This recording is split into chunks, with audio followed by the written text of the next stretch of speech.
और वक्त है दहाड़ का। महाराष्ट्र के नागपुर में दंगाइयों के चेहरे बेनकाब होते जा रहे हैं। जो रिपोर्ट सामने आई वो बेहद हैरान करने वाली है। रिपोर्ट में यह कहा गया कि भीड़ में 500 मुस्लिम उपद्रवी शामिल थे, जो कि कुल्हाड़ी, पत्थर और डंडे से लैस थे।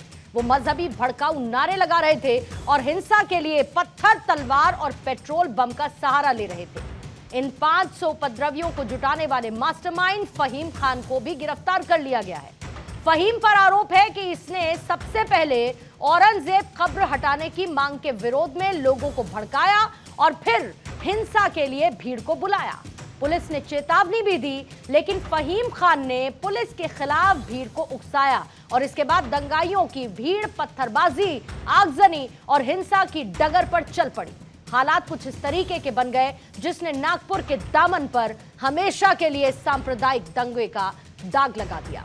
अमन चैन से रहने वाले शहर को हिंसा की आग में झोंक दिया गया और इतना ही नहीं, मौके पर तैनात महिला पुलिसकर्मियों के साथ अभद्रता की गई। उनकी वर्दी को फाड़ने की कोशिश तक की गई है।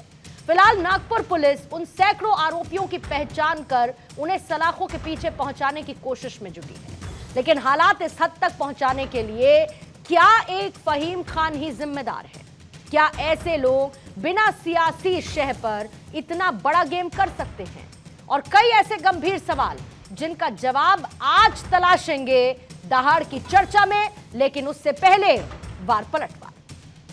समाज के लिए जो है वो औरंगजेब जो है वो हैवानियत का खलनायक है, लेकिन आप नहीं समझेंगे तो क्या एक है ना कि जंग में कत्ल सिपाही होंगे, सुरखरू जिले इलाही होंगे। अगर इस तरह के हड़कंप होती रहेगी तो आम आदमी उससे भुक्तभोगी होगा और उसका लाभ जो है वो इस तरह के साजिशी सिंडिकेट उठाने की कोशिश करेंगे। मुझे उम्मीद है कि शायद मुख्यमंत्री जी को ईश्वर जो है ये इतनी हिम्मत और इतना हौसला दे कि जिस पद के ऊपर बैठे उस पद की गरिमा बरकरार रहे, और उस पद की गरिमा यह है कि आंख पर पट्टी बांध करके न्याय करिए।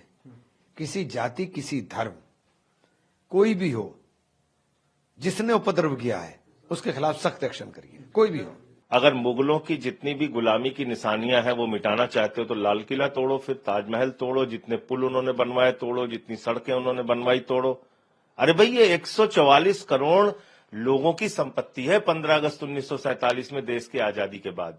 ये किसी व्यक्ति की संपत्ति नहीं, किसी सरकार की संपत्ति नहीं, किसी के बाप की संपत्ति नहीं, ये हमारी संपत्ति। आप तोड़ने पे लगे हुए हैं सब कुछ। क्या रोल था उस इंसान का, उसने कैसे शुरुआत से उसकी भूमिका रही, कहां कहां पे उसने बोला, ये सब चीजें, ये सारी चीजें हम लोग कर रहे हैं। कितने आरोपियों को अरेस्ट किया है? अभी तक 50 जो है मेजर हैं और 7 उसमें माइनर हैं और उन्हीं के वो जो है अभी तक अरेस्ट है। कुछ लोग आज भी अरेस्ट हुए हैं।